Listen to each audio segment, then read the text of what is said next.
and welcome to the Postmodern Art Podcast, a podcast dedicated to giving artists who are wowing the world over the platform they deserve. I am your host, Nathan Ragland, and for today's episode, let's get a little cosmic with this one. Let's meet someone that's a little out of this world.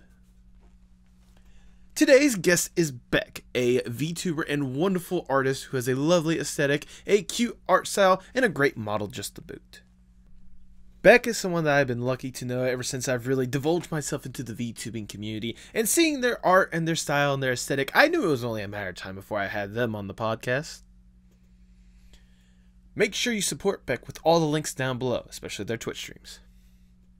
If you enjoyed the podcast, make sure you like, share, subscribe, or follow whatever audio streaming platform you prefer. 5 stars please wherever you can. I see that stuff. I absolutely love it!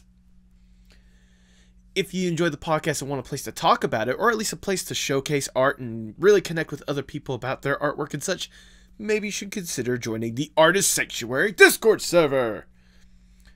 There we have wonderful people in there getting the chance to really communicate and get to know each other, building a community to where we can have some incredible fun experiences, like maybe some gaming opportunities with Jackbox and such, some fun movie nights, or just, get to talk with cool people.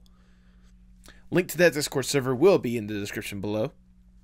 And if you want to go one step further and truly support the podcast, maybe you should consider joining the Postmodern Art Podcast Patreon. There you can get behind the scenes content, early access to episodes, all sorts of cool little rewards. Support the podcast today through Patreon. But now, without further ado, please enjoy the Postmodern Art Podcast. How are you doing? I'm good. How are you? Tired but good. Just felt that. I was gonna say I think it's just life in general, but we all kind of know that we all kind of know how that's going right now. Oh God, yeah. Ugh. Don't worry, we won't harp on that too much. Hopefully, not much at all. I don't think there's really much of a need for it. All right. Does my mic sound okay and everything? No, yeah, it sounds wonderful. It's just I'm trying to make sure that it's in the right amount of decibels, or like mine is a little bit lower, so that we're around like the same range in the recording space. Like I can hear you perfectly, but like the recording's always like weird. Sometimes it'll be like, I'm louder than the guest, so it'd be harder to hear some of the guests. Sometimes the guest is louder than me, which I prefer that more than me being the loud one here. So fair enough. Because the guests are the main attraction for this podcast. I want people to hear them. Yeah, that makes sense. But I think I got it around the range that I wanted to. So I think we will make it work. Hell yeah. Now we're cooking with oil. Now we're cooking with grease. Yeah. I'm trying to go with the peanut oil. I want to go on a low-fat diet. There you go. I'm on a diet. Oh my God. I'm on a diet. Do you have anything that doesn't have any sugar, any carbs, any fat? And prefer something that's a little bit diet, like maybe a diet water or something like that. Diet water? It's like, okay, here you go. Have a plate full of dust. Oh no, I think there's carbs in that dust. I'm gonna have to pass on that. Sorry, that's against my diet. God. I wish I could commit to a diet, but I eat too much shit, and I'm just like, no. Oh. Like sitting right here next to me, I got like a bunch of snacks and stuff. I feel that as well as like part of me wants to go on the diet, part of me loves food too much. Exactly. It's like life is too short to worry about this shit, Yes. Eat the shit that you like. just find a good balance of the shit that you like. Don't overindulge on the shit that you don't like. overdo it. Yes. Like in moderation. That's at least the hope at the end of the day. Yeah. Let's see. 3, 2, 1. Hey. Okay, Beck, before we really get going, I must ask the icebreaker question of the podcast. Let's say you get an opportunity to go to a desert island on your own accord. It's just you alone with your thoughts. You get to kick back, relax, breathe, and get to enjoy yourself for a little bit. For once, you actually get to go to a different island where you don't feel isolated. So there you go. Yeah. God, thank you, God. To make sure you don't go completely insane on this island, you could bring one piece of media or one piece of art with you, something to help with sort of the vibe you're trying to go for. If given this opportunity, what would that one piece be? Okay, so if I was to say a video game, would I be able to take like the entire franchise with me, or one title in the particular franchise? I'll allow the whole franchise. I'll allow it. Okay, it's The Sims. The Sims? Okay. Yeah. Any particular reason? Just like the replayability, just like the mindless action behind it, like just It's something I've been playing for like a long time. Like I played it since The Sims 1, so like it's a game that's been in my life for a long time and has been very special to me. So like, and it's just one of those games where you can either like hop in and play it for hours on end, or you can just like play it for a little bit and then leave it alone for a while. It's just, yeah, it's just nice and easy to get in and out of. Yeah, I could totally relate to that. I remember there was like years ago, I think my mom had, it was either the original Sims or like Sims 2 or somewhere within like that range or whatnot. It's certainly one of those games to where like if you're not careful, you could get really invested into it. Oh god, yeah, I've spent like days on end just playing the games, and I'm just like, oh, and I'm just looking at all the money I've spent on it as well, and I'm like,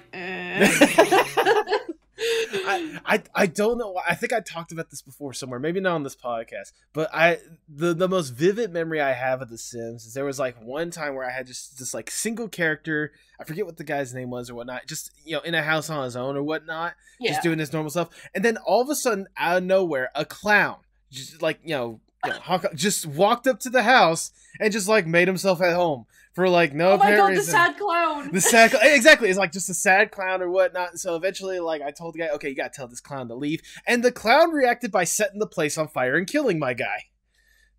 Oh. Yeah. Okay. Well, that's The Sims for you. Yeah, I'll say, luckily I had a save file, so I was able to go back before he got killed and was able to get him kicked out. Before the clown ruined everything. I've heard you got clowned on. How dare you? How dare you?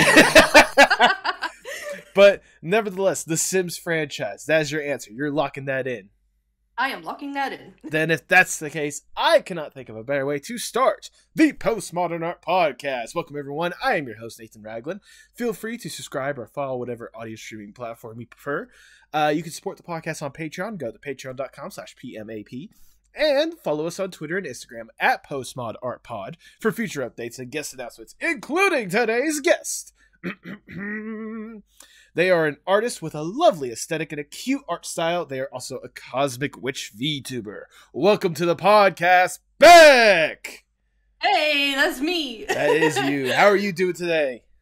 I am good. I am just tired, but that's usual for me. But you know, it is what it is. But yeah, I'm good. I was gonna say, judging by the past year, 2 years, 10, 20, Lord knows how many years at this point, being tired is just par for the course at this point. Oh yeah. Sure. But I'm doing wonderful. Thank you for asking. I am excited to get a chance to sit down and talk with you. I know I have always been a huge fan of your style and your aesthetic or whatnot, and I cannot wait to divulge headfirst into that stuff. But before we really divulge into that, I want to go back just a little bit. I want to know more or less the origin stories of Beck. What got you interested in art in the first place? This is basically like a catchphrase I have as far as when people ask me about like when I started doing art. Mm-hmm. I've been drawing since I was old enough to hold a crayon. Okay. Like I've been drawing pretty much all my life. And what I started with was Sonic and Pokemon, actually. Okay. That was what got me into art, yeah. I mean, that's a foundation for a lot of artists, so I don't think... Oh, yeah, for sure. Like, the first vivid memory I have of art is when I was in nursery, which is kindergarten for America. Right. I was drawing on a pink piece of paper with, like, Crayola crayons. I drew, like, a little picture of Sonic the Hedgehog.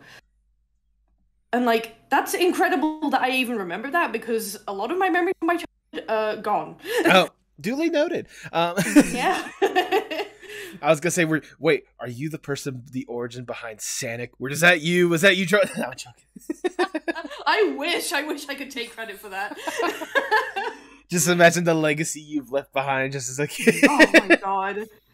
All right. I have actually contributed to some Sonic stuff, though. Well, I say that, like, there's a person on DeviantArt called Gen8 Hedgehog. I don't know if you've heard of them. No, off the top of my head. They made like some Sonic OC creators, like dress-up doll kind of things where you can make your own OCs. Okay. And they hosted a contest for the like male Sonic OC maker where they were like have people contribute accessories and stuff to it. I made a belt for the dress-up and it got in. So I'm like, wow, I have contributed to so many edgy Sonic OCs. That's my legacy. That is my internet legacy. It's incredible to know, even whenever you were just getting really into art or whatnot, you've left an impact on the art community as a whole. That we should be thanking you. You're welcome for that edgy belt. All right, so at least we know the good foundation more than anything else. Because again, I could probably list on like more than my hands alone, just the amount of people that are probably influenced by either Sonic or Pokemon or both. I mean, oh yeah, that's incredible. So when did you go from just like this general love for art and wanting to get involved with it to a passion and wanting to make it your career? That's a difficult one. Like, I think I've been doing commission art for like over a decade now. Really? Yeah, it's been a while, but I think for the longest time, like, I was just doing it just for fun. And then I think once I got on the internet and started seeing stuff on DeviantArt of people selling their commissions, I was like, maybe I could do that one day. And then it just kind of went from there, and I've been doing commission art ever since.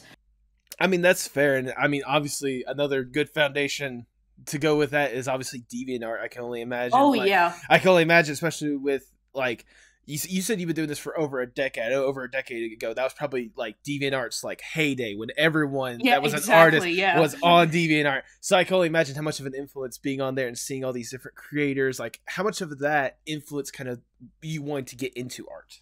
Definitely, yeah. It influenced my style a lot as well. Like, okay.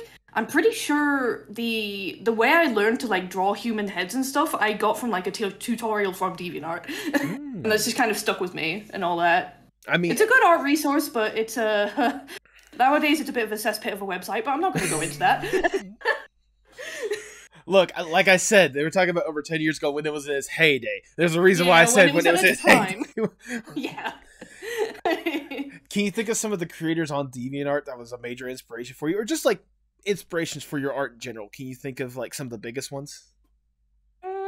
I know it was mostly artists in the Sonic community, because I was very much still like super duper into Sonic back then. I still am, but it's not like as like prevalent of a fandom for me, I guess. Right. But like it was mostly like a good few Sonic artists. There was one really popular one that was like Becky the Hedgehog, I think. I think they're still around actually, just under a different name even. Okay. And like there was a good few. It's hard to name them because again, it's been such a long time. But yeah, it was mostly like Sonic artists that inspired me a lot on DeviantArt.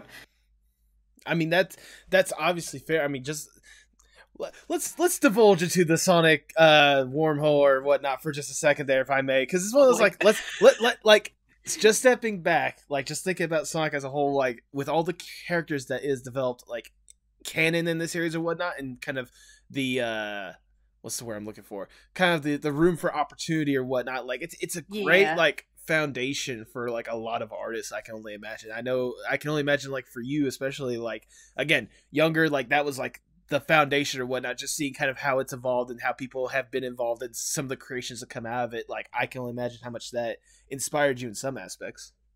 Oh yeah, for sure. Like especially when I learned like people were like out here just making OCs and stuff, and I was like, that's cool. I could do that.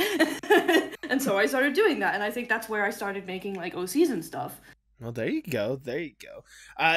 Can you think of like some of your favorite OCs, whether it be from the Sonic or just in general, like some of the OCs that you could think of that you were glad that was cultivated from the DeviantArt days? Technically my main OC Tyrion actually, because like I started her out when I was still on DeviantArt. I was role playing with some friends, and a couple of friends and I, sorry, had gotten into an MMO called Aura Kingdom. Okay. And one of them was like, "Hey, we should like role play our characters from Aura Kingdom," and I was like, "Okay." So, and then eventually, I just kind of like removed the character from that universe and made her into her own thing with her own universe and everything. And she's been with me ever since. Oh yeah, no, I can only imagine. That was actually someone I didn't want to divulge deep into, because when it comes to at least your presence now, aside from the Cosmic Witch, and we will definitely divulge into that a lot more, that was one of the characters that I've noticed had like a very strong presence when it comes to your art and your art style and whatnot. What was like the major inspiration for Tyrion in the first place? again, it was mostly just like an Aura Kingdom character to begin with. It's just I really liked the character that I made. It was a very anime styled game anyway, so I felt like it was perfect for me to like make this OC from. And then I think after a while I kind of got bored of Aura Kingdom, but I was like, I still like this character a lot. I like drawing her. So I'm just gonna completely remove her from the verse and just start making my own story. And now like I have like an entire verse for her and stuff. It's all mostly still in my head, mind you. It's hard getting it down on paper. But it's just like, I just like drawing her. She's cute. well, maybe you don't have to get it down on paper. Maybe you could get it out on audio form. At least have a tangible product here for it. So if I may, do you want to divulge some of the backstory of Tyrion? Because, again, just look at the character alone. Like, she is a amazing character that I definitely want to know a lot more about. Well, thank you. Well, basically, her story starts where, like, she's a kid. Her and her sister are very much into, like, reading stories of, like, various, like, tales of, like, people across the world doing so many wonderful things, and, like, fictional stories too.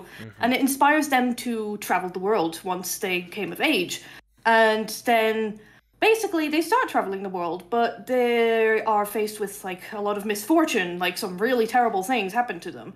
But the overall sort of theme of the story is perseverance and overcoming adversity, and hope is a very big theme in it. Like, as to the point where Tyrion basically kind of becomes the embodiment of hope in the story.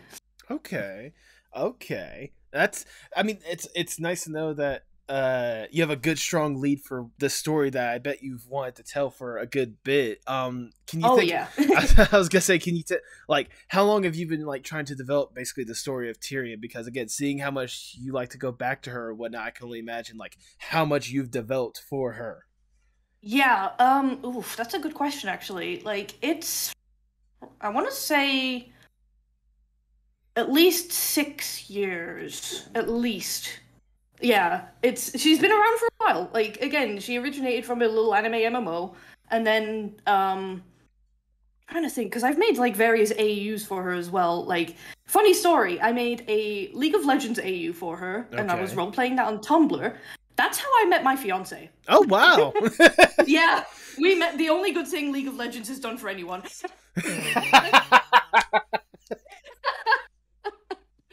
But yeah, like, in that sense as well, like, she has been such an important character to me because, like, she's been with me through, like, some pretty poignant points in my life, I'd say. Would you say that, like, just easily when you think of the characters you've created or whatnot, she is probably one of, if not the main comfort character for you? Yes, definitely. She is my main girl. She is my sweet little angel. I mean, I can only imagine why, especially like I said, looking at the art that you've created for her, so whatnot. Like, I just absolutely love like every new design I get to see of her, every new like piece you get to do for Tyrion as well. I mean, it's incredible knowing, especially now more of the backstory too. Like, wow, it's got to be like insane, like thinking that you've devoted yourself to a single character for so long. Yeah, like, honestly, it's kind of come naturally to me, but at the same time, like, when I really do think about it, it's like, wow, yeah, this character has been with me for years now. And, like, I'm developing, like, an entire story for her, and it's kind of cool. Yeah, exactly. Now, I want to go more to the story because I didn't realize there was a story you were developing behind Tyrion as well. I am now deeply invested with that kind of stuff. Can you give me sort of more or less, like, a good overview of, like, the world you want to create for Tyrion? Basically, the world is called Astoria. Okay. And it's comprised of, like, is it like 5 or 6, like, main kingdoms across the world. And it's a very, very, very, like, magically inclined world. And it was created by 22 gods. Oh, wow. All of which pertain to a specific major arcana of the tarot. Okay, I get it. Yeah, all of the gods are, like, each represent a specific major arcana, and they came together and made the world and all the things living on it. And, like, there is also the more, like, sort of negative thing is that when humanity and mankind, like, grew and started to, like, evolve and such, it gave birth to the more, like, negative emotions, and those manifested in the form of what I call the Demons of Purgatory. And it's the 7 deadly sins. Okay. And the gods the gods were like, okay, we done fucked up. So basically they were like, okay, we don't like these demons, so they made the underworld, sealed them in it, and swore themselves away from the planet forever. But then eventually they would like choose people on the planet to act as their envoys, to sort of like enact their will in their place, so that they're not like directly intervening, they're just like giving them their blessing and like basically saying, you do what you want with it. Although some of the gods are like more controlling than others and all that. Tyrion becomes the envoy of the star, which is very much about hope. Okay. So yeah, that's how that kind of plays into it. I mean, still, that goodness, that is quite a lot of devotion and detail for something that. I mean, again, you devoted like 6 years to it. That is a lot more fleshed out than like some stories I've heard out there. So I applaud to you, if nothing else. Why, thank you. So I have to ask, like, you have all these like. You have an idea of like the general story and like the general environment. You have obviously your main character that you want to play it. How do you want to go about executing this story? Because it sounds like something that would be interesting. I can only imagine like a good chunk of people, especially if you consider like the backstory, the inspiration, like the tarot cards that you've put into it or whatnot. Like how you want to execute like telling this story. For the longest time, I've sort of envisioned it as like a sort of like comic manga style thing. Okay. Like, I've also considered the avenue of, like, going down maybe, like, a visual novel kind of route. Yeah, it's, like, it's difficult because, again, it's, like, I find it hard to, like, get this stuff down on paper, basically, like, metaphorically speaking. It doesn't have to be literally paper, you know, but, like, you know, it's difficult to sort of, like, get what's in my head into, like, a concrete, like, thing for other people to see. That's something I do struggle with. I mean, to be fair, I mean, it's not like it's always going to be easy for someone to translate what they're thinking into, like, a physical form in one aspect for another. That is something that I can only imagine. I know for me personally, like, there are some stuff that I have created and I've tried to develop or whatnot that is just, like, as great of an idea as it is in my head, it's hard for me to really, like, translate into, like, a script or something along the lines of that. Yeah, exactly. But, I mean... I think it's a struggle for a lot of artists, to be honest. Oh, yeah, absolutely. It's like, what is it? It's always like that one meme of, like, you see the head or whatnot. It's like, you know, the vision you had in mind and then just, like, verbal garbage of how you want to try to... Word vomit, yeah. It's just like in the head, it's like, I wanted to do this elegant design with this elegant place and whatnot, and then it just translates, Lady Wonderful. Yeah, literally, that is it. Like, I have this big, huge story for Tyrion, all the backstory, and all I do is really draw cute pictures of her because she's cute. I mean, I'll take what I could get personally, but I'll say that being said, though, like, I can only imagine, but at the same time, like, even just getting, like, general, like, small thoughts or small ideas out there, like, just right, even, like, I know you said not literally putting on paper, but literally just having, like, a notepad and, like, drawing little ideas or whatnot to make it almost like a puzzle piece for you to eventually, or a puzzle for you to eventually, like, stitch together at some point. That's at least a good step in the right direction. And I mean, even then, like, just you talking about it, you have a lot of pieces there and you have, like, a good general vision or whatnot. I guess, and you can correct me if I'm wrong, but I can only imagine at this point it would be just like the story for you to drive it forward. Is that what you feel the need for at this point? Yeah, basically. Like, I actually do have like some like Google Docs and stuff stashed away with like things that I've written for her, and I don't know if you've heard of the website Toy House. I don't think I've heard of the story toy or the website Toy House. Basically, it's a place where, like, people upload, like, their characters and, like, even, like, sell designs and such. I've got a few things that I've written for her on there, too. Okay. But, again, it's, like, it's very, like, small, like, tidbits as opposed to, like, an overarching, like, fully fleshed out story. But it's, like, it's something, you know? I mean, that's fair. But, I mean, like I said, you know, I mean, yeah, it's one. Again, I can see like the general vision. I can see kind of how you want to represent the character or whatnot, and what they represent. I guess, like I said, at this point, like it would be just like the actual story itself to like push it forward on what Tyrion needs to do to showcase why she is the hope that is envisioned. Is that what's left at this point? Yeah, it's basically. Well, I kind of know how it goes. Like she basically comes across a tome which contains a malignant spirit that is formed of, like, hundreds, maybe even thousands of souls. It binds itself to her soul, and basically it feeds on other souls, so she has to grapple with the fact that she has this thing tied to her for so long. She doesn't want to have to feed its souls, obviously, because, you know, that requires hurting people. She's a pacifist. And there have been times where the entity has gotten so fed up with her not doing shit that it would, like, take over her body. But at that point, like, it happened once, and she's like, never again. So whenever she would, like, hunt for food while on the road, for example, because, you know, she was traveling, she would basically let it take the souls of, like, whatever, like, wild game she would take just to sate it, basically. Eventually, she manages to get this malignant entity, like, cleansed. And as much as, like, she wanted to, like, give up on life because of, like, just how horrible the whole situation was, she pushed through. And then it's after getting it cleansed that she is approached by the goddess of the star and is like, you persevered through all of that. You held on to hope.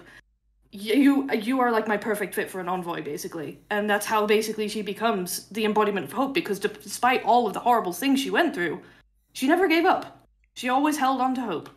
And that's like a very big theme in just the whole story, is like perseverance through adversity and all that.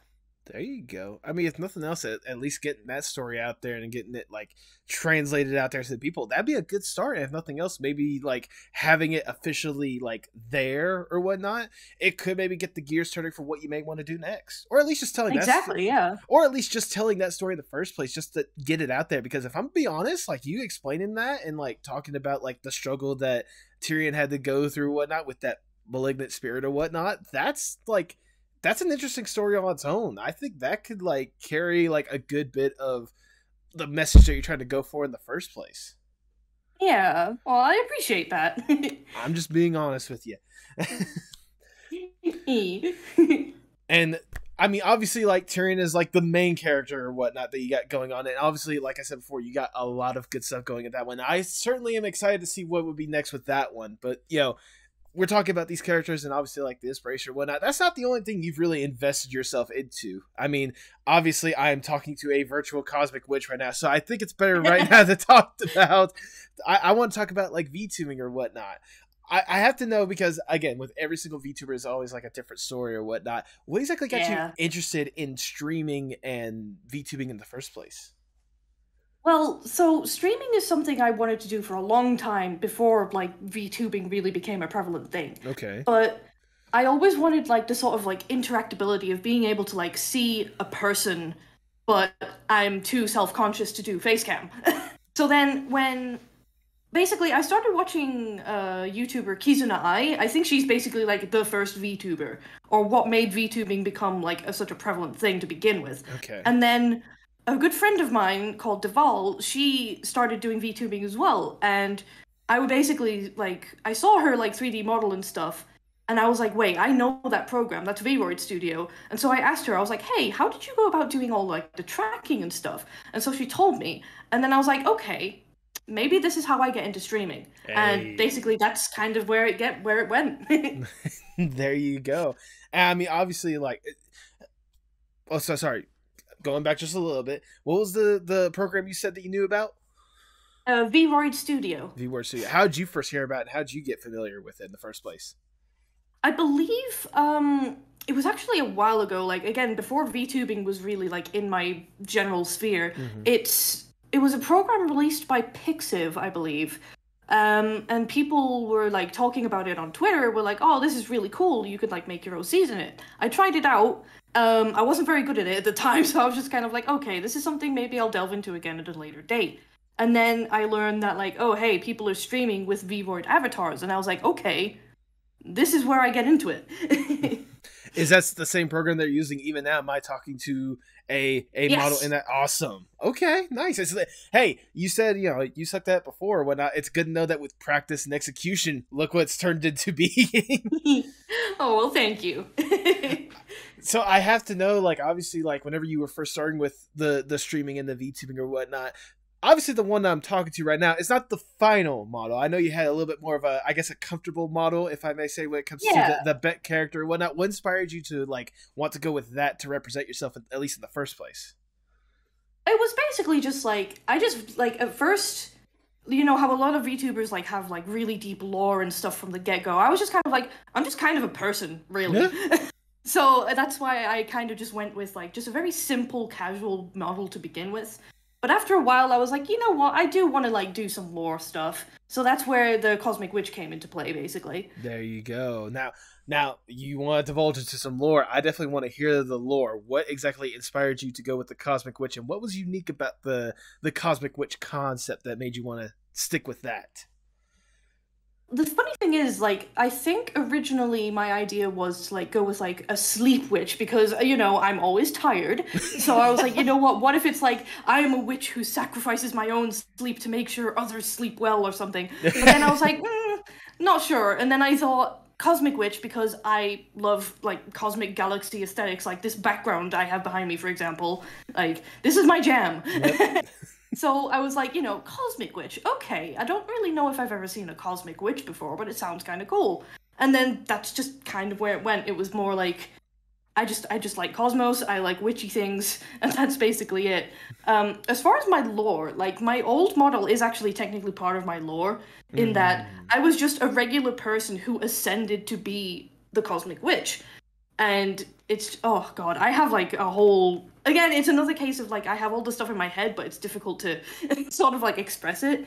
I think when I get a Live 2D model eventually, I'm going to do like a lore stream of some kind where I will actually have this stuff concretely out on paper. Well, there you go. I was going to say, if nothing else, again, we're on an audio platform. You can get the audio paper if you want to write some stuff down. But now, if you want to plan like a whole live 2D stream around that, I completely understand, and I eagerly anticipate it already. Because I know I told this to you personally before, but I'm not lying whenever I say that. Whenever I see your model right now, like, it's got to be at least like a top 5 model for me that I absolutely see. Like, I love the aesthetic. I love how you rock it. You know, the character is absolutely stunning, if I just be honest with you. Like, it's incredible, like, how much you like really dedicate yourself to this character. Oh, thank you. Top 5, that's wow. I'm just being blunt. That's all I am. No, like, I never expected to be anyone's top anything, frankly, so I'm just like, oh, I'm flattered. I mean, I don't know. Like, whenever I see your character or whatnot, I get like an odd sense of comfort from it. I don't know what it is or whatnot, but it's like, you're a good comfort character, at least for me, so there you go. I do get told that, like, my streams and stuff have, like, a sort of, like, comfy, cozy vibe, and that's kind of just what I want to go for anyway, exactly. So I'm glad that's, like, that comes through in my model as well, actually. That means a lot to hear, thank you. You are very welcome, and I know, like, you've definitely, like, I'm glad you talked about, like, more or less the community a little bit, because I can only imagine ever since you really, like, delved headfirst into, like, VTubing and stuff like that, it's incredible more or less the community you've been able to develop around yourself based on this venture. Yeah, like, a lot of my community that I've built actually kind of came with me from my art account. Okay. Like, there's a good few people who have, like, followed me into my VTubing venture, and then, like, just reconnecting with some old friends from the DeviantArt days, for example, and then eventually just meeting new people, getting to know, like, Grandpa and the crew, and it's just kind of, like, gone from there, and it's just, I found a really nice corner of the community that I really love, and I'm very happy for that. I was going to say, honestly, you talking about, like, knowing someone from their art before they get into VTubing. That's how I knew of Roshan getting into VTubing. Oh, right. Because I was aware of them as an artist before they decided to go into VTubing or whatnot, and seeing kind of that transition, how they've been able to present themselves or whatnot. Like, it's incredible the aesthetic that they got going as well. Yeah, it's very, like, we're both, like, very galaxy vibes, and I'm like, yeah, you're cool, you're cool. I like Roshan, they're great. Oh, Roshan's incredible. I fucking love, like, just everything that they do, both art and VTubing or whatnot. I don't know how much of it is, like, confidence or whatnot, but they know who they are. They rock it to the fullest. Absolutely, yeah. I was gonna say, freaking, I for some reason, whenever you guys said, like, galaxy vibes and whatnot, I was thinking, what was that one meme that's, like, you know, like, people will take, like, the looping character, like, back and forth. That's all just. Oh yeah, the shooting star. The shooting star. I need to make a video with me just, like, floating through the galaxy like that. That's something I definitely want to do sometime. I'll have to hit a tag with advice on how to do these kinds of shit posts, because he's the shit post king. He is a shit post king. I'll give him that one. Did you see the episode that I did with him? Yes, I did. Did you see the little shit post meme I inserted with him? Oh, the like him with, like, the toy car yes! across the screen. Yes, I saw that and I was like, oh, I'm so glad you included that. Because luckily I edited it, like, right around the time he debuted that or whatnot. So I'm like, oh, yeah. So I perfect timing. I know exactly. I asked him like, yo, I wanted to include like one little piece of shit posting into that. Can I just add that into it or whatnot? And I thought the way I executed it was fucking flawless. Not to pat myself in the back. But That was brilliant.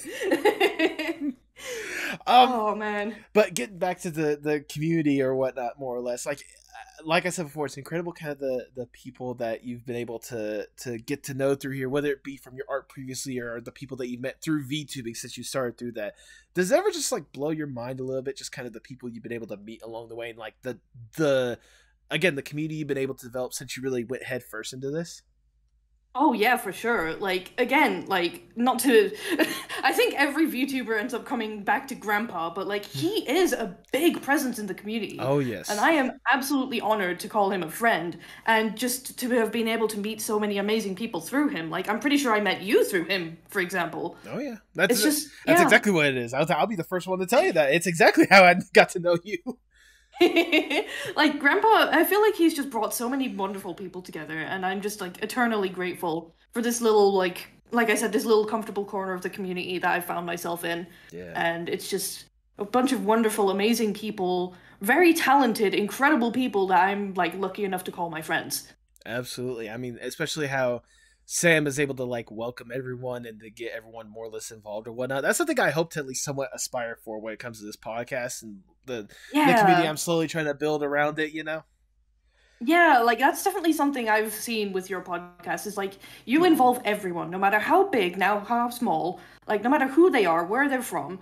Like you just bring people on and give them a wonderful platform to speak on. And I just want to say on a personal level, thank you. And thank you for having me as well. It means a lot. I appreciate that. I mean, I knew I wanted to have you on at some point, like especially with like I said before, with your presence that you have, the art you've been able to produce or whatnot. Like I knew there was gonna be at some point I wanted to bring you on, so it was only a matter of time. Aww. I've been wanting to like. I was like, oh, I wonder if I'll ever get on the Postmodern Art podcast, and then you DM'd me the other day, and I was like, oh, it's happening. Dude, you should have said something. You should have said something sooner. I would have brought you on probably a little bit sooner. Like, I don't know. I would feel bad. You would be surprised. Like, I've had a good couple people like ask to come on the podcast. I'm usually very good about including it. I also have like again my own set of guests that I'm trying to get on as well or whatnot. Like, there's a whole entire behind the scenes process when it comes to like scheduling guests or whatnot. But that doesn't mean I don't consider people if they're like, hey, how about this person, or hey, what do you think of my art? Like, I will always consider people. I'm not going to guarantee you're gonna immediately get on. But you're always in the consideration. Course, yeah. I don't know. I would have felt awkward approaching you about it, but again, I am very, very honored that you asked me to come on here, and I thank you very sincerely. Well, I mean, if nothing else, I think it's once again going back to the point. It's just a testament of kind of the community that we have more or less developed, especially when it comes to VTubing and just art in general. I want to ask you. I kind of asked about the community and all stuff like that, but thinking back about like the journey as a whole, or at least like when it comes to VTubing, can you think of a particular moment or a particular stream that if you wanted to like present it to someone and be like, this, if you want to enjoy what I'm doing, this is the best example of me. Can you think of a moment or a stream that best illustrates that? I think as far as like on my channel, I would think my cooking simulator streams that I did a while back, I think that's a pretty good representation of like me as a person, because it's just me being silly, being stupid, just like playing the game and just trying to have a nice chill time. And yeah, I feel like that represented me really well. Like some of my favorite clips are from those streams. There you go. As far as like appearing on other people's streams though, there was a stream last year that Lieutenant Blythe did around Christmas time. And that was basically how I was able to like come into this part of the community like for real and be able to call these people my friends. And like that stream is like to this day still so important to me, because again, it was like me being able to get to know so many of these amazing people and just like sort of me getting more integrated into this group. And it felt like, because like I was in Blythe's straight like chat and he was like, hey, you can come and join if you want, and I was like, wait, what? And then it was just like people saying like, oh, Beck's great. Oh, Beck, you should join. And I was like, wait, people know I exist? But yeah, like that will always stick with me. Just, it's like being able to like vibe with so many fun people it was great. There you go. There you go. I was gonna say it's kind of like, what was it, that one scene from like Mess? That you love me. You really love me. Yeah. No, but I mean, like, if nothing else, I feel like, especially me having you on this podcast, should be a further testament that, if nothing else, because, like, sincerely, I'm not joking when I say, like, you have a great presence and you have a, like, you have a wonderful presence, and it's incredible, more or less, like, what you've been able to produce, you know, on all different aspects when it comes to art. And knowing that there's a lot more to come with that, like, it just makes me more excited to know what you got planned up your sleeves. Well, thank you. That really does mean a lot to me. I imagine it's not too far up the sleeves, because otherwise it gets to the shoulder area, and I don't, yeah, and then want to leak it. It's gonna get lost somewhere. I don't want to leak or at least fly away. We want to actually see this stuff. Like I said, you know, you gotta stay at least somewhere like in the middle, maybe, where I can actually reach up and grab it. I have to imagine that, like, especially the holes right there, it can't be like good for like aerodynamics, especially if you're like floating through space or whatnot. Like, it's gotta be like caught against the wind and slow you down a little bit. Oh, sometimes, but you know, we make it work. I mean, you've made it this far. I mean, if nothing, at least I don't have a cape. No capes. No capes. I was gonna say, if nothing else, I mean, that the hat alone probably has enough aerodynamics where most of the wind's gonna be diverted anyway. Yeah, just kind of splits the wind around it. There you go. There we go. Oh man. But going back to more or less the journey aspect I wanted to talk about, again, thinking of the art you've been able to produce, the fact that you've been able to be on this like little journey for at least 10 years, or as long as you can remember, to be honest, but like seriously for at least 10 years, and like as well as recently getting into VTubing and really like going all in with that, does it ever amaze you more or less how far you've come along since you've devoted yourself to art? Definitely. Like, I think if I could tell my younger self, like, this is what I would be doing in the future, I'd be like, no, you're lying. No. Like, I do, like, just sit back and think about it every now and then, and I'm just like, wow, I really have come to such an amazing place where I can let, like, creativity speak for me, because, something I'm not sure, like, a lot of people know, but I'm pretty sure I've mentioned it before, is that I have something called social communication disorder, which is seen in a lot of autistic people, which, to be honest, I'm pretty sure I just have undiagnosed autism, full stop. But, you know, this is something I was diagnosed with when I was very young. And I think part of what got me into art in the first place is that even if I don't draw anything, like, deep or thought-provoking, it's just, like, it's something that doesn't need words. I can just let my creativity speak for itself, kind of thing, and that's why, like, I love art so much, frankly. Okay. I mean, if nothing else, like, from what you're talking about, it seems, you can correct me if I'm wrong, but when it comes to art, at least for you, I imagine that is the way for you to translate what you're trying to say to a representation that people can hopefully understand in one aspect or another. Like, you may be bad, definitely. You may be bad with words or whatnot here and there, and trust me, I am atrocious with words here and there and such. But but like being able to present something like that, showcase it to the world, and seeing the people that connects with that, I imagine that gives you more or less that social interaction that you may lack otherwise. Yeah, exactly, literally, because it's like, again, it's just something. You don't need words. You just draw something and then, like, you put it out into the world, and either it has, like, some kind of meaning behind it, and if you want to divulge that, you can, or you can just allow your audience to draw meaning from it. And, like, even if that's not necessarily the kind of way that I necessarily approach art, like, I feel like I don't really draw a lot of, like, really thought-provoking stuff, though I would like to. It's just art as a whole, in general, like, not just visual art, like music, acting, all sorts of stuff. It's just an amazing way for people to just express themselves, be themselves, and just, yeah, like, it's just wonderful. The world would not be the same without art. Exactly. That's one of the beautiful things I've always appreciated when it comes to art more than anything else. That's the thing I try to illustrate with this podcast. The fact that, like, no matter what a person may define as art, again, you know, people can say that, like, what you're doing is art. People can say that music is art. People can say, you know, like, video games are art. You know, people can say that, like, wrestling is art or whatnot. And to me, I look at all those people, I'm like, you're all right. As long as these people are willing to express themselves the way they want to, tell the story that they want to through whatever medium or whatnot, and be able to translate that to where people are able to understand that in one aspect for another, that's art. Exactly. Full stop.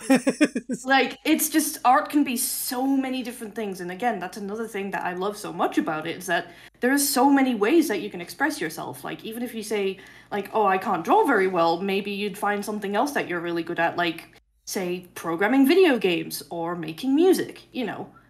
There's so many different ways to express yourself. And I think, again, as someone who is also part of the LGBT community, it is also very important to be able to express myself in that way too.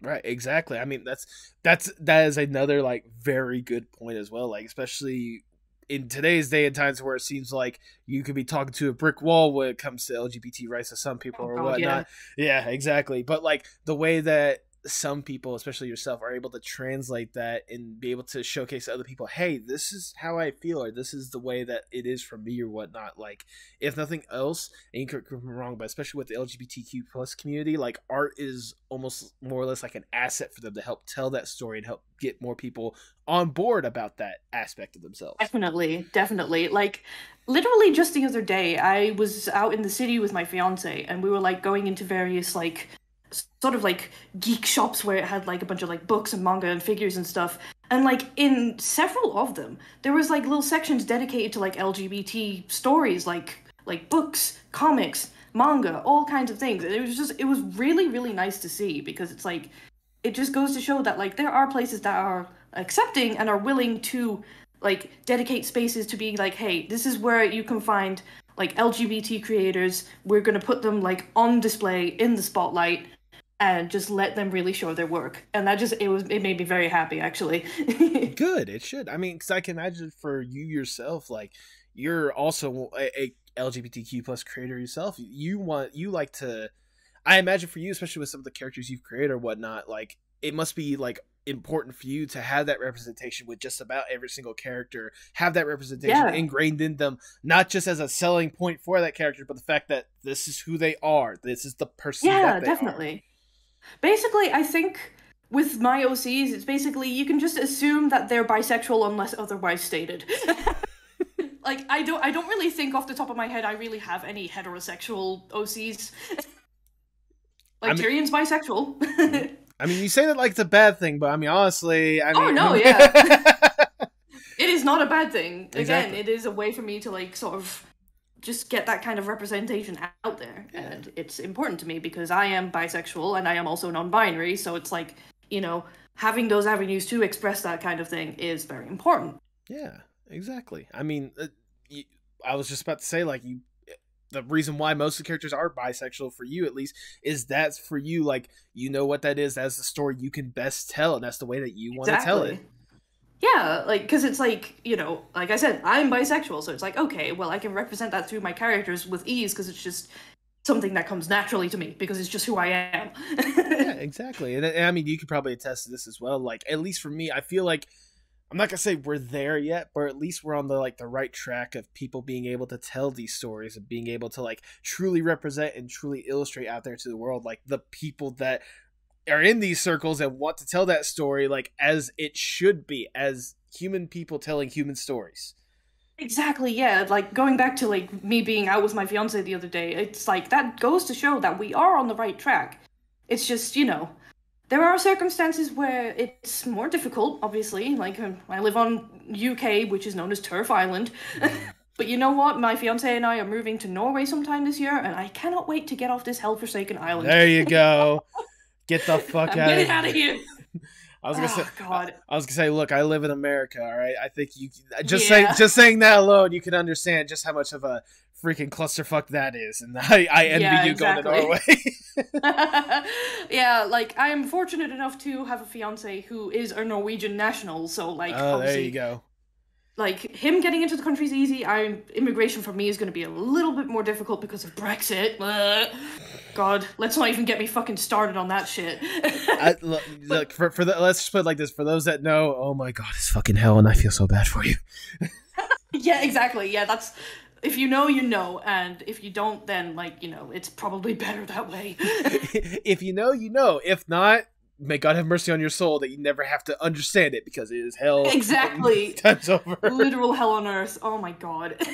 Goodness. But I mean, nevertheless, like, going back to obviously like the point when it comes to LGBT stories or whatnot, like I can only imagine, like I said, for you, like being able to have that platform, being able to develop a platform, to be able to tell that story, and seeing other people develop those platforms as well, being able to tell those stories like to the fullest or whatnot, it's got to be almost like it's got to be relieving more or less that like it's more easily acceptable to have those kind of stories out there for you to just be yourself with every single thing that you do. Definitely. And I have to say, VTubing especially has been such an amazing avenue, I think, especially for like transgender people, because they can basically make an avatar that represents who they truly want to be. Oh, yeah. And I think that's fucking amazing. Like, it's just, seeing what people come up with, it's great. I was gonna say, I can easily attest to that. I can think of at least a good handful of people off the top of my head that like perfectly illustrates that. Like Indie Alpaca, Too Much Sasha, I could probably go on. I mean, Grandpa, obviously, like that's a good example of that. Like just seeing the creators being able, seeing the VTubers being able to like truly represent themselves the way that they want to be seen, the way they want to be envisioned or whatnot. Like that's why I just love VTubing more or less. Like people being able to like truly beat themselves and truly be like incredible people out there without, you know, the struggle and self-doubt that they may have had beforehand. Exactly. It's like, it's such a creative space, and like you can really do anything. You can just like fucking, we have a corn dog VTuber, for God's sakes. Like you can literally be anything. And like obviously people can represent themselves through their avatars, but also be buck wild with it. Be like this fantasy creature that they love kind of thing as well. It's so cool. It makes me very happy that this kind of community exists. I was gonna say, like, I love how like both ends of on the spectrum, because you got like the one hand, like I said, like the incredible beasts or whatnot, the legendary heroes, the Eldritch gods or whatnot, and on the other hand, you have, like I said, the corn dogs, pickles. I've talked to 2 otters on this podcast, for God's sakes. I mean, and then you have the isekai truck, and then you have hot dog bong water. It's just great. Like it's fun, more or less. It's fun getting to know that there's all these incredible people and like these incredible opportunities to them to just be the fucking shitlords that they want to be, or just be the incredible people that they want to be. Exactly, like whether it's like a fully serious like interpretation of themselves, or if it's just like, I want to do something really fucking silly and just go wild with it. It's just, it allows people to express themselves in so many different ways, and it makes me very happy that VTubing has become such a big thing. Mm-hmm. And obviously for you, it's been a big thing. It's going to hopefully continue to be a big thing for you. I mean, I can only imagine how much fun you've kind of had with this venture, and like, especially like the community you've been able to develop or whatnot. If I may ask, where do you hope to see kind of just yourself when it comes to VTubing, at least short or long-term future?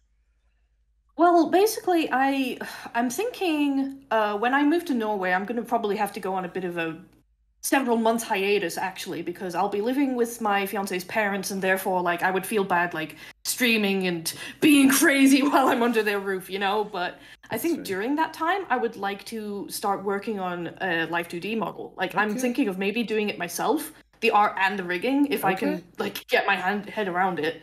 If not, then I'll try and save up to like maybe have, say, like Banshee or someone rig it, or maybe even buy the art. I don't know. Like, basically, sooner or later I would like to get a Live 2D model, because VRoid, as great as it is unfortunately kind of limited in a lot of places, and I feel like getting a Live 2D model will allow me to like truly represent the character that I want to represent, and just, I don't know, I find that there's a certain magic behind Live 2D models that I just really, really admire.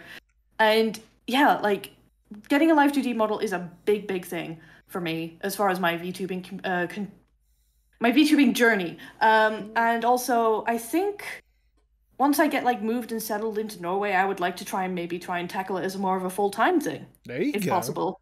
That'd be wonderful. Like, if nothing else, hey, I get to see more of Beck. That's all I care about. Yeah. Like, my schedule is very sporadic at the moment because my fiance's work hours are sporadic, and I prefer to stream like when he's at work, so like I'm not like infringing on his like home time, his relaxing time kind of thing. That's fair.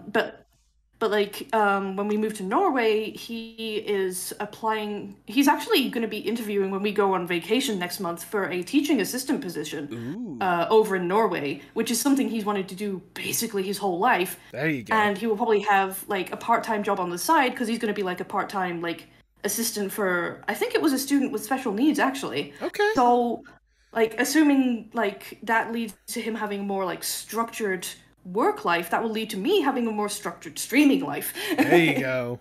There you go. Yeah. So I'm hoping things just fall into place. I'm sure it will, hopefully, like that.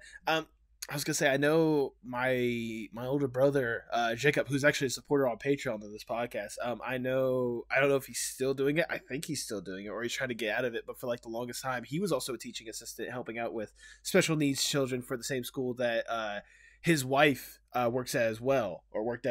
Oh, that's awesome. Yeah, so it's one of those, like, I can only imagine like the experience that your fiance is looking for, and hopefully, like, again, it could just lead to good opportunities for everyone all around at the end of the day. Exactly. It's going to be a very fulfilling job, I'm sure. Like, again, like I said, it's something he's wanted to do for like forever, like some kind of teaching position, like helping young people. So I'm just really hoping that his interview goes well next month. Hey, fingers crossed on my end as well. I'm sending all the good vibes that I can. Hell yeah. Well, speaking of good vibes and speaking of this whole entire journey, for this next question, I want to more or less go above and beyond, if I may, even above the clouds, and even above, you know, the ends of space and time or whatnot. Because if I may, Beck, I want to give you more or less the dream scenario. Let's say I am Big Shot Mr. Moneybags. I'm sure you're aware of him. You've seen him here and there. I'm Big Shot. I am Big Shot Mr. Moneybags. I come to you and like, look, Beck, we know that you can produce some absolutely incredible and outstanding stuff if given the opportunity. We just know that you need a little bit extra push when it comes to motivation and resources, if I may. We have access to anyone and everyone in any art industry whatsoever, and more money than there should be possible. We could probably fix so many of the Brexit problems, but you know that they put themselves in that hole. They'll be the ones to fix that one. Yeah, literally. If given this opportunity, what would be the dream Beck project? It would be to actually develop Astoria and get it out there, like Tyrion's story. Like, whether it be through a sort of, like, a visual art, like, comic manga style thing, or maybe even through a video game. Like, say, for example, I could get, like, Square Enix to make an RPG of it. That would be incredible. I mean, we have the connections. We can make that happen, so. Hell yeah, we got the money. We got the money. Speed dial. 1 second. Hello, Squeenix? Yeah, we got you. We got a new project. Do you want to make millions of dollars, maybe even billions? Listen to this. Have I got a story for you? You want something that requires a lot of investment, seeing how much of the RPGs you guys have produced or whatnot, and seeing how deep in you go with lore and stories and whatnot. I got another one. You think you can handle it? Yeah, basically, the dream scenario is just being able to basically tell that story and get it out there. Well, there you go. There you go. But sadly, we gotta get down from the dream scenario. We gotta get back to reality. And I'll ask there goes gravity. Yeah, I know. I'm sorry I had to. No. You're good. I just wish I remembered like the next line of that song. Anyways, but you know, get down from the dream scenario, get back to reality, and I'll ask the ever so generic question. Where do you hope to see yourself, say, 5 to 10 years from now? Just, like, honestly, I feel like, as far as, like, my general aspirations go, I'm not a very aspirational person. I'm just, like, I'm very low maintenance. It's like, if I can just live my life just relatively comfortably and happily, I will be happy. But, like, in 5 years, if I could say that, like, I've made VTubing/streaming a full-time thing, it's become a career, the same with my art, if that is, like, something that can support me, my fiance, and, like, potential future family, that would be my ideal situation. That's where I would very much like to be. Well, there you go. I mean, hey, you say it's, like, low maintenance or whatnot, but, you know, I didn't say it had to be over the top, you know, big shot where your plans have to be. Live your life to the fullest and be comfortable with it. If that's what's going to leave you comfortable, fuck it, I'm all on board for it. Hell yeah, like, that's the thing, like, I know, like, some people have amazing, like, big dreams, and I'm like, hell yeah, all the power to you, I hope you achieve them, but for me, I'm just like, I just want to live comfortably. Yeah, you just want to be happy at the end of the day. That's all I can hope to aspire for. Exactly. As we start to wind down the interview, I just have one last question that I want to ask. Obviously, like, you've been deeply entrenched in art on so many different aspects for as long as you can remember. Like I said, the earliest thing that you remember is, you know, drawing Pokemon and Sonic OCs and such. Yeah. So if you can remember that, like, obviously, like, it's been a major part of your life in one way or another. how important is art not just for you but for the world as a whole? Well, I feel like it's kind of something we've touched on already, but like to sort of condense it into one thing, I think art is just it's so goddamn important because like it's a way for people to express themselves, it's a way for people to get their messages heard, it's a way for people to just be creative and just like produce wonderful, amazing things for people to look at. And it's especially like I said, with being part of the LGBT community, it's a wonderful way for minorities to really get their messages out there too. So whether that's through like visual art, music, theater, video games, that kind of thing, just I feel like the art is the foundation of a lot of culture and just expression in the world, and it is a wonderful thing, and the world would not be the same without it. Amen to that. That is wonderfully worded, if I do say so myself. That is all the questions I have for you. I've already showered you with Lord knows how much praise, but I'm gonna shower you with a little bit more because it's my podcast. I do what I want.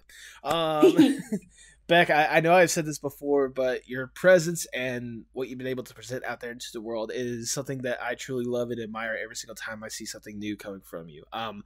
I see the hard work and effort that you put into just about everything that you do, whether it be the art you produce or the VTubing, however consistent or inconsistent they may be. I know that you are putting a lot of time and effort to make sure you present like the best thing possible, and I see that with everything that you do. And I admire what you've been able to push forward. I admire the model that you've presented out there to the world and how confident you've been with that. I admire the art you've been able to push out there and been able to really like get the aesthetic that you've been felt confident with presented out to the world, and seeing people love and enjoy it in one aspect for another. Being able to hear your story as well gives me another layer of appreciation that I kind of expected, but still, like, it's incredible to have that layer of appreciation furthermore with what I have of you.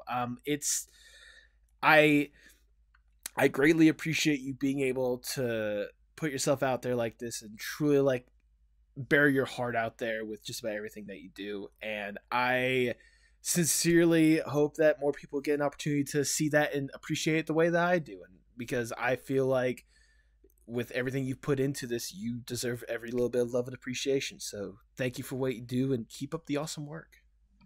Well, thank you.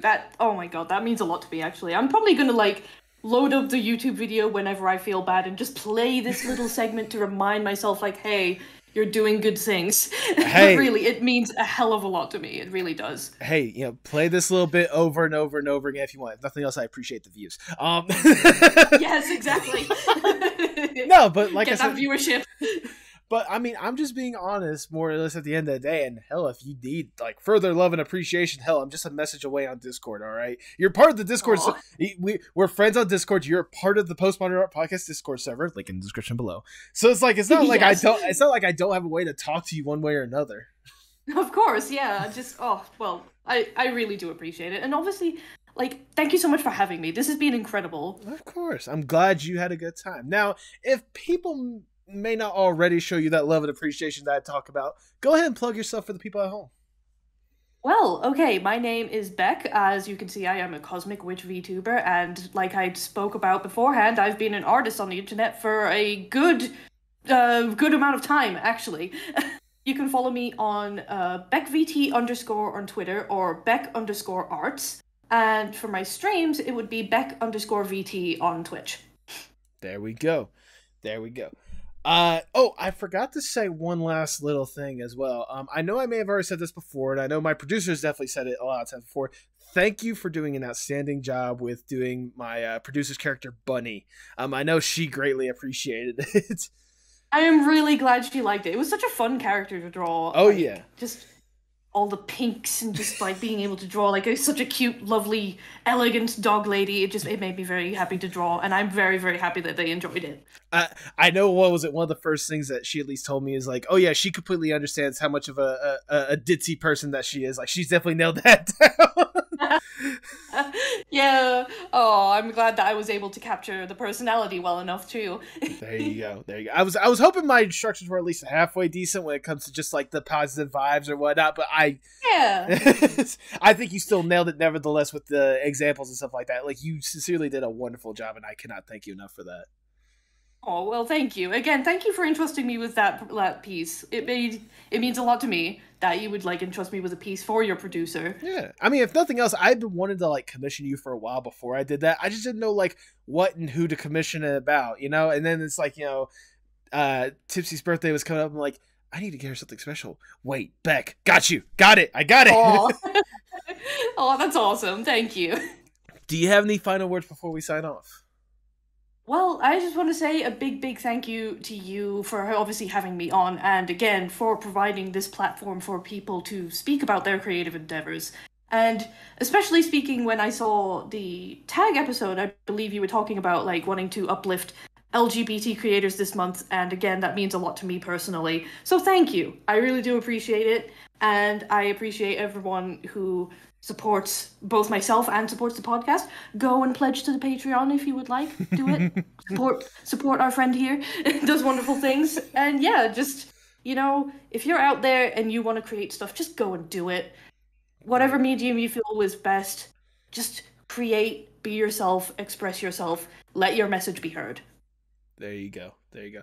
I did want to say a little aside. I know I said, especially with this month, I wanted to lift up those voices, but I also want to emphasize, like, that's not. It's not like it's gonna stop as soon as June 30th happens. All right. Like, I know. I'm still gonna flip those voices, but nevertheless, like, I do appreciate the kind words, and that is some wonderful words that you said at the end. And with that, all I have left to say is for the people at home, hasta luego, mi amigos. Bye bye. Tell me what's wrong. Tell me parts in motion. Sing me a song. Tell me your eyes can open. Show me it all. Pick me up in the car. You drove when you used to call. Show me it all.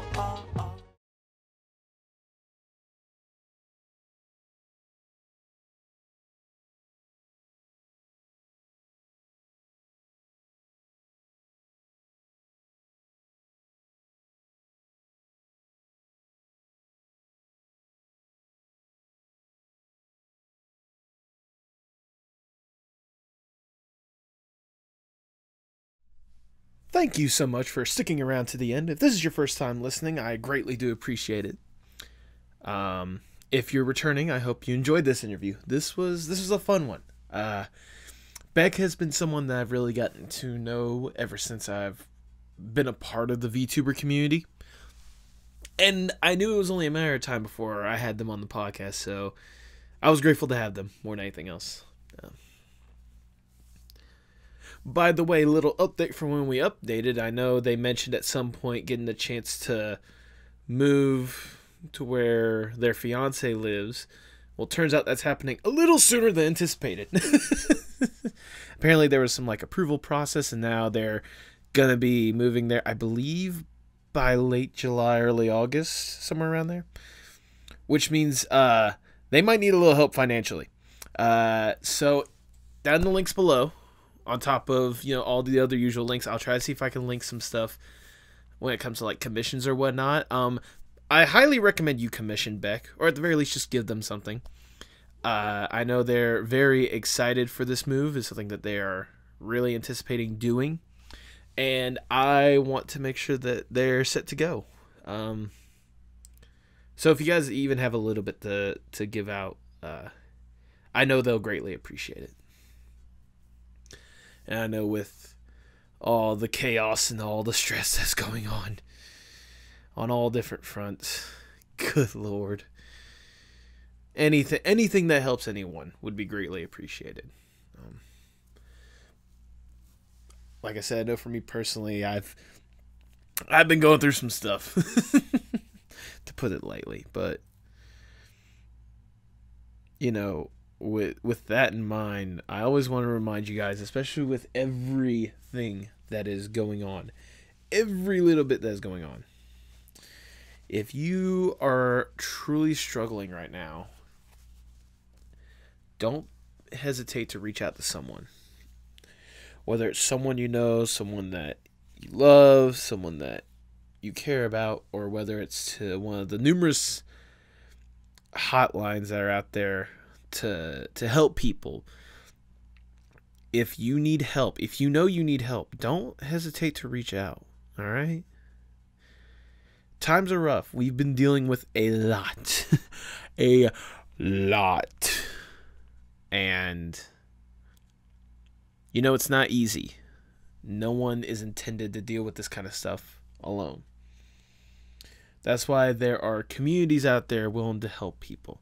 There are communities out there that are willing to be there if someone needs them. I'm a part of so many of those communities, and I'm trying to develop that kind of community for myself, for this podcast and this endeavor. But I also know that I might not be the best source at times, and there are definitely a lot more qualified and a lot better sources out there. But at the end of the day, it comes down to you, and you need to treat yourself. You need to go easy on yourself. You don't need to break down, unless you need to. Don't hesitate. Like, breaking down does not mean that you quit. Just know that if you do, there are people here for you. There are people here that care and love you, and they will do anything for you. We're here to help.